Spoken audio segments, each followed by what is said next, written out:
The farmer's name was Elias Mercer, and for 15 years he lived with only the wind for company.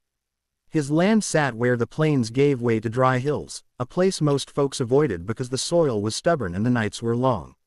Elias rose before dawn, worked until his back ached, and spoke to no one except his mule, Jonah.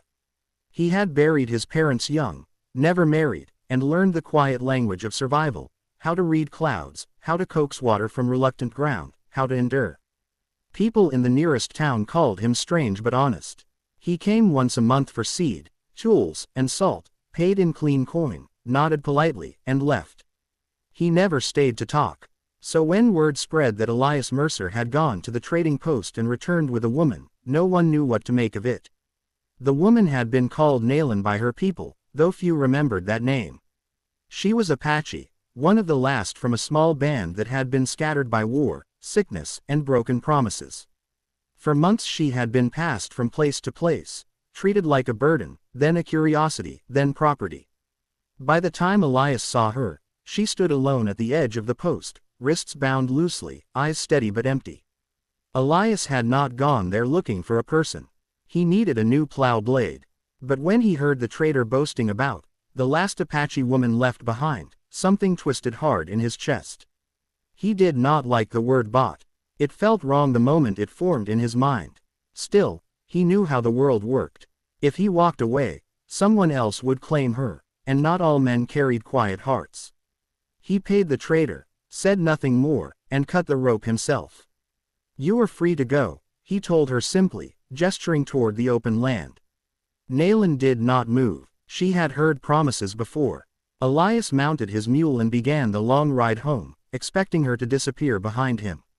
Instead, when he glanced back hours later, he saw her walking at a careful distance, feet bleeding but steps firm. He slowed. The first weeks were the hardest. Nayland spoke little English, and Elias spoke none of her language.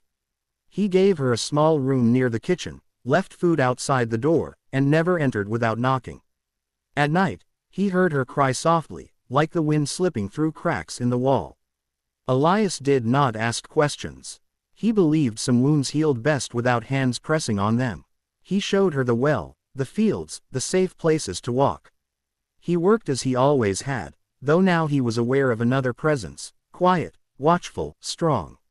Nayland rose before him, helped with the animals, learned the rhythm of the land as if it had once belonged to her. Slowly, words came. She taught him how to say water in her tongue.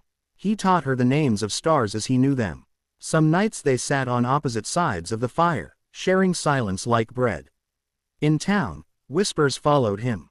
"Why keep her? Dangerous. Those people. Can't trust a savage." Elias answered none of it. He had lived alone too long to fear other people's opinions. One winter night, a sickness swept through the valley. Elias collapsed in the field, fever burning through him like wildfire. For 2 days he drifted between waking and dreams, memories tangling with pain. When he woke, Nayland sat beside him, pressing cool cloths to his forehead.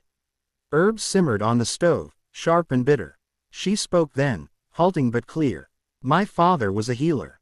Elias survived. After that, something shifted. Not ownership, not obligation, something quieter, stronger, trust." In spring, soldiers rode through the valley, asking questions about runaways. Elias stood in his doorway, hands steady, heart pounding. "No one here but me," he said. Nayland watched from the window, understanding more than words could carry.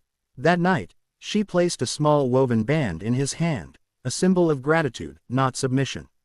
"I stay," she said, "because I choose." Years passed. The farm changed. The soil softened under careful tending.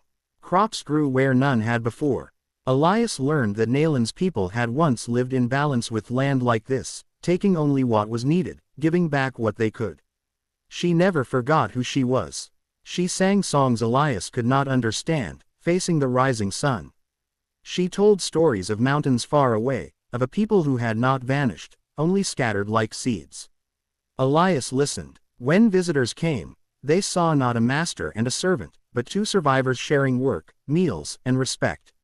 Some left confused, others thoughtful. Elias grew older, slower. Nayland grew stronger, more certain. Together they stood against storms, droughts, and the heavy weight of the past. One evening, as the sky burned red and gold, Elias said, "I'm sorry for the way the world brought you here." Nayland nodded. "I am not sorry I stayed."